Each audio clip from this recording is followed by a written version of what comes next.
네, 이번 시간 정비법의 7번째 강의입니다. 우리 정비법은 총 8강의로 제가 제공을 해서 올리고 있으니까 이제 2강 남았네요. 자, 1번째 강의는 정비사업을 위한 조치, 정비사업이 잘 될 수 있게 도와주는 규정들이 있습니다.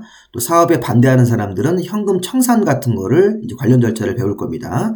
조금 어려울 수 있는데 설명을 하면 잘 들어보십시오.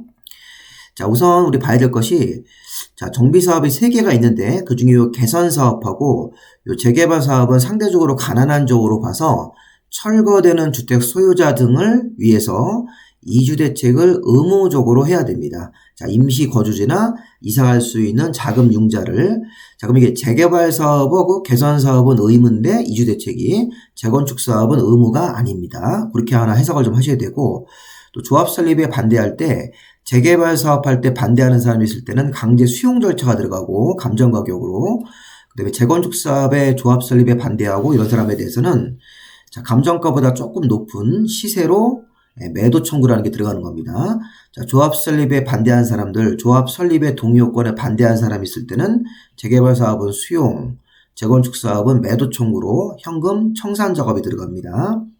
자, 일단 한번 보시면요. 자, 임시 수용설의 설치 의무인데, 자, 주거환경 개선 사업하고 재개발 사업은 상대적으로 가난한 지역이라서 철거되는 주택 소유자나 세입자 등에 대해서 임시 거주지나 융자 훼손 조치를 의무적으로 해야 됩니다. 자, 이때 임시 거주지를 장만하기 위해서 사업 시행자는 국가나 지자체나 공공단체, 공기업, 개인 토지를 일시 사용할 수 있습니다. 국가나 지자체뿐만 아니라 공공단체나 개인 토지까지 사용할 수 있는데 중요한 포인트는 국가나 지자체입니다. 자, 국가나 지자체는 사용신청, 임시거주지를 위한 사용신청 같은 걸 받으면 자, 사용신청을 거절할 수 없는 게 원칙입니다. 사용료도 면제입니다. 이게 원칙인데 요 붉은색 사유가 생겼을 때는 사용신청을 거절할 수 있다. 이런 부분들이 기출문제에 나왔던 거예요. 자, 국가나 지자체는 임시거주지 같은 걸 짓기 위해서 사용신청을 받을 수 있습니다.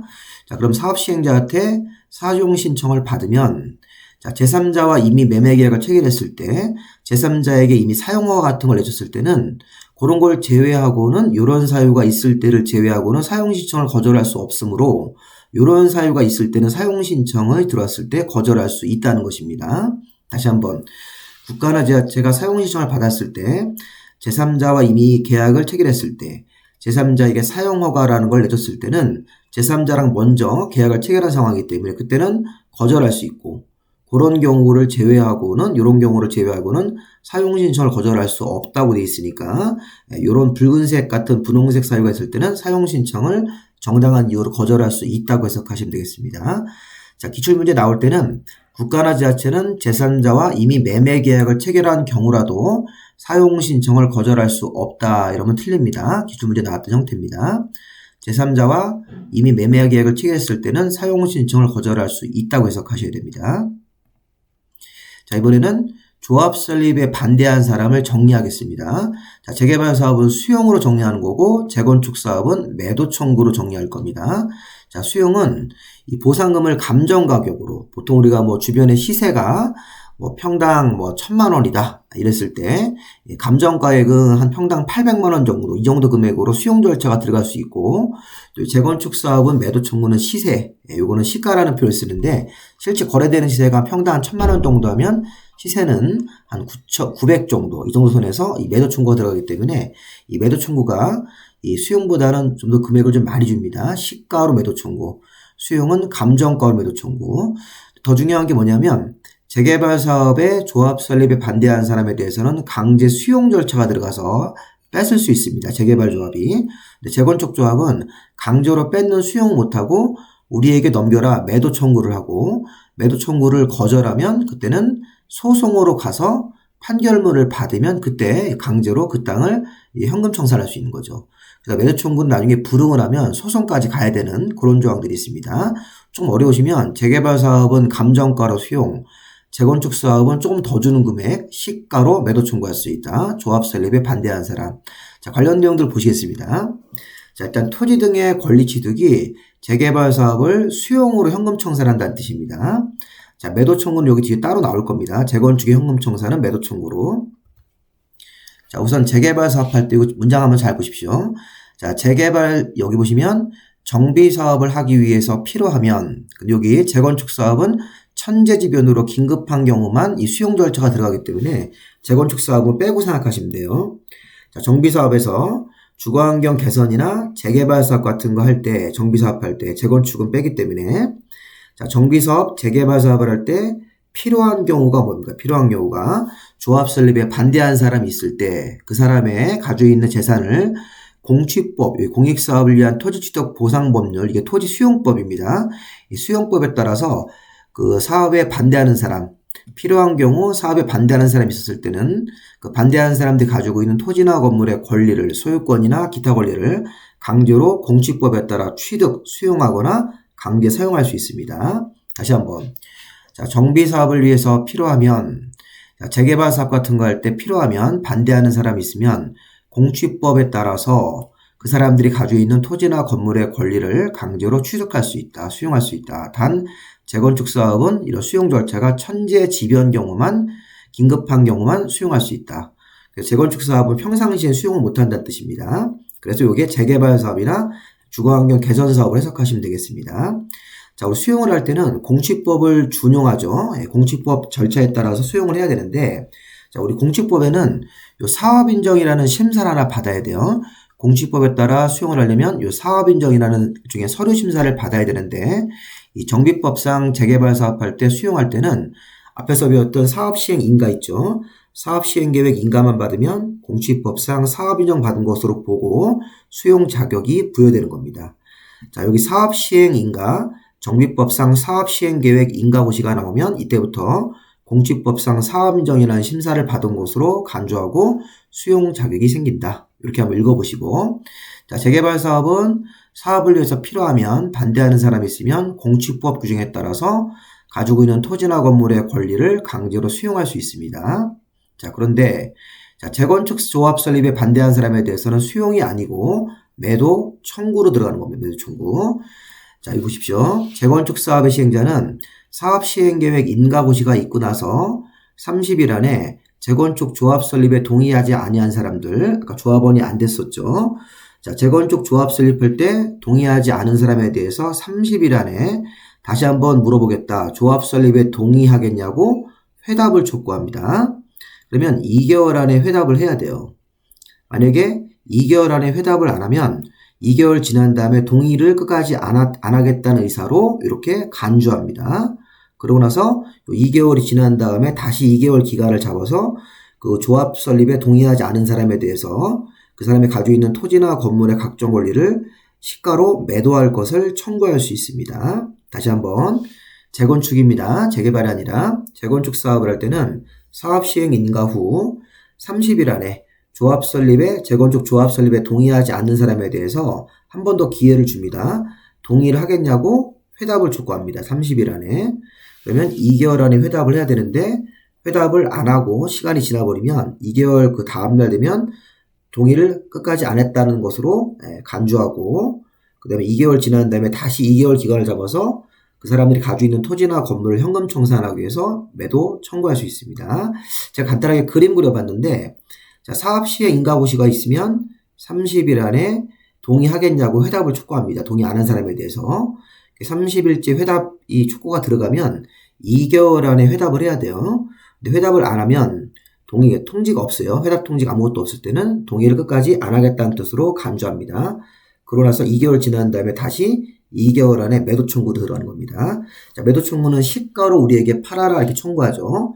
자, 우리 수용할 때 적용되는 감정가보다 조금 높은 시가로 매도 청구하는 건데 이 매도 청구에 불응하면 나중에 소송으로 가서 판결문을 받아야 돼요. 소유권 이전 판결문 같은 걸 받아야지만 강제로 현금 청산에 들어갈 수 있는 것입니다. 이렇게 재건축 사업은 이런 절차를 통해서 조합 설립에 동의하지 않은 사람에 대해서 현금 청산이 들어갑니다. 자, 그래서 이거 보시면 여기 사업 시행 계획 인가까지 왔어요. 그럼 재개발 사업은 수용으로 조합 설립에 반대한 사람들을 정리하고 재건축 사업은 이 매도 청구라는 걸 통해서 사업 시행 인가 후에 30일, 2개월 이런 기간을 가지고 매도 청구 들어갑니다.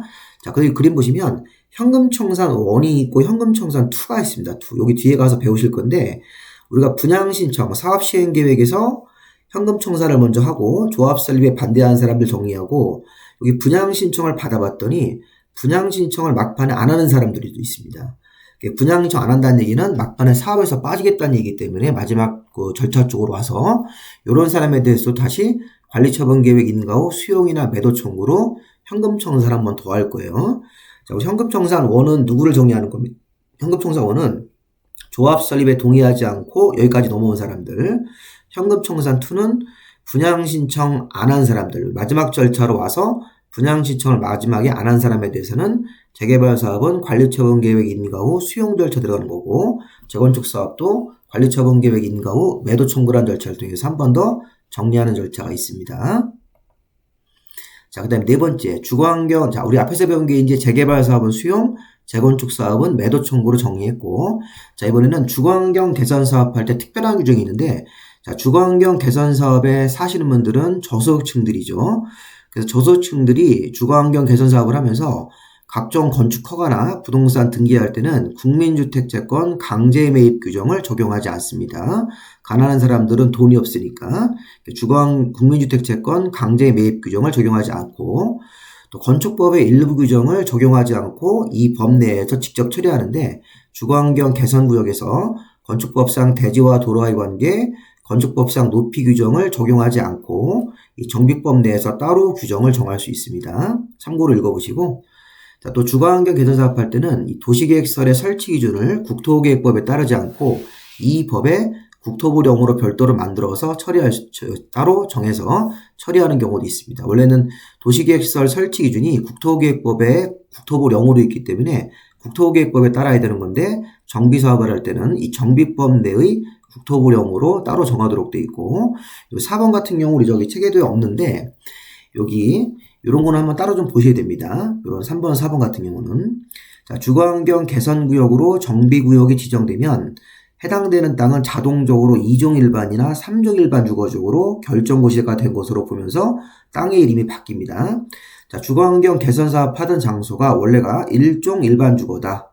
뭐 예를 들어서 거기가 스스로 보전 정비 방식이나 환지 방식으로 사업을 한다면 개선 사업을 거기가 2종 일반 주거지역으로 자동적으로 바뀌고, 수용 방식이나 관리 처분 방식으로 개선 사업을 했을 때는 이 정비구역 지정고시가 된 날에 3종 일반 주거지역으로 결정고시가 된 것으로 봅니다. 자, 우리 이런 거는요, 이렇게 문제 낼 수 있어요. 주거환경 개선구역으로 정비구역 지정고시가 되면 관리 처분 방식일 때 2종 일반 주거지역으로 결정고시가 된 것으로 본다. 이렇게 하면 틀리죠. 3종 일반 주거로. 자, 스스로 보전 정비 방식이나 환지 방식으로 했을 때가 2종이고, 수용 방식이나 관리 처분 방식일 때는 3종으로 용도 지역이 결정고시가 된 것으로 의제가 되는 겁니다. 자, 지상권 등의 해지는 관리처분계획 인가받으면 이제 기존 건물을 철거하고 거기 사는 사람들 나가야 되기 때문에 요 임대차, 지상권이나 임대차 계약 기간, 주임법상 최단 기간 2년 이런 거, 또 추가로 또 2년 더 할 수 있는 거, 이런 거를 적용하지 않습니다. 관리처분계획 인가 나오면 낡은 건물들을 철거하고 정비사업에 공사로 들어가야 되기 때문에 여기 뭐 지상권자나 임차권자나 주임법상 임차권자, 상임법상 이런 임차권자 등은 최단 기간을 주장할 수 없다는 겁니다. 이게 민법상 강행 규정이지만 공법에서 적용하지 않습니다. 그래야지만 주임법상 임차인들을 내보내야지만 사업을 철거할 수 있으니까.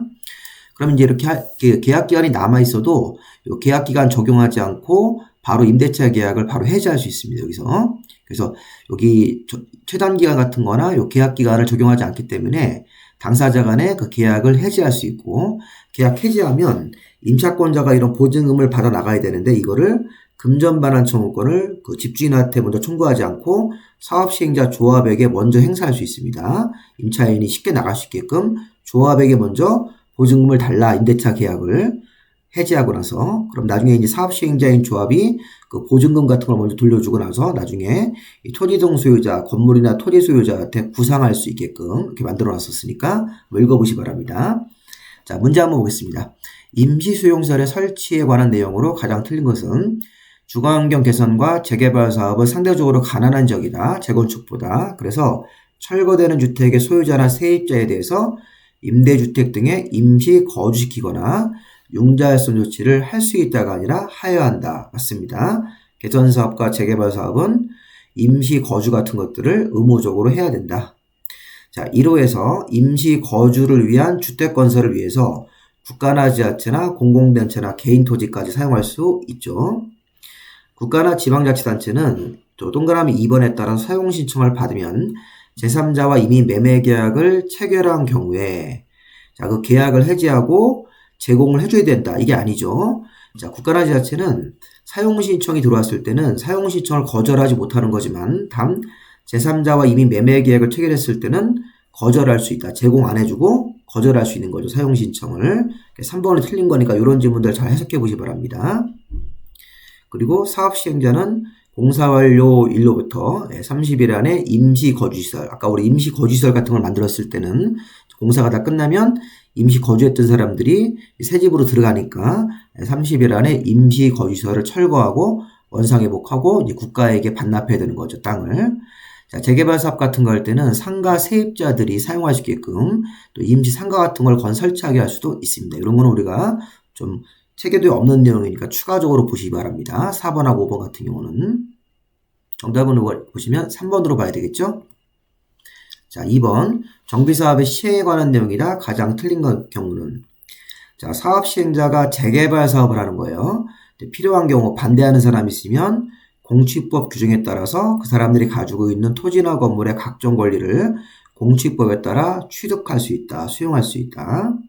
자, 재건축 사업의 시행자는 조합 설립에 동의하지 아니한 사람에 대해서 사업 시행 계획 인가 오시고 30일 안에 동의를 하겠냐고 마지막으로 더 기회를 주는 거죠. 동의를 하겠냐고 회답을 촉구해야 된다.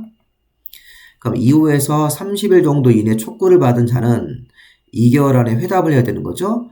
만약 2개월 안에 회답을 안 하면 동의를 하지 않았다는 것으로 의제하고 다시 한번 기간을 2개월 잡아서 매도 청구 들어가는 거죠. 자, 주거환경 개선 사업은 가난한 지역에서 하는 사업이기 때문에 건축허 같은 걸 받을 거나 부동산 등기할 때 국민주택 채권을 매입하지 아니한다인데 매입하여야 한다. 잘못됐네요. 4번이 틀렸습니다. 관리처분계획 인가받으면 기존의 건물들을 철거해야 되므로 지상권자, 임차권자 이런 사람들은 계약, 그 다음에 주임법상, 상임법상 최단기간 같은 거 적용하지 않고 바로 철거 들어갈 수 있는 것이죠. 또 당사자는 계약을 해지할 수 있는 것, 이런 조항들 맞습니다. 자, 여기까지 마무리하시고 아까 보신 임시 거주지 설치 의무 정리해 보시면 개선 사업과 재개발 사업은 임시 거주지를 의무적으로 해줘야 된다. 자, 재개발 사업할 때는 조합 설립에 동의하지 않은 사람 수용 절차 공취법에 따라서 재건축 사업에 조합 설립에 동의하지 않으면 매도 청구. 주거환경 개선 사업할 때는 국민주택 채권 같은 건 안 사도 된다. 자, 지상권 등의 해지가 가능한 거죠. 관리처분 계획 인가 후 철거 들어가야 되기 때문에 지상권의 계약기간, 주임법상 계약기간을 적용하지 않고 바로 해지 들어갈 수 있습니다. 자, 이렇게 정리하시고 자, 여기까지 마무리하시고 우리 마지막 강의 관리처분 계획 만들어서 또 올리도록 하겠습니다. 자, 이렇게 공부하실 때 제가 강의한 거 이렇게 유튜브로 보시면서 한번 해보시는 것도 좋고 또 밴드 이용하시는 분들은 밴드를 통해서 이렇게 읽어보셔야 됩니다. 공법은 어렵습니다. 혼자 공부하기 어려우니까 이걸 틀어놓고 보시면서 같이 공부하시면 효율적으로 공부할 수 있으실 겁니다. 여기까지 마무리하겠습니다.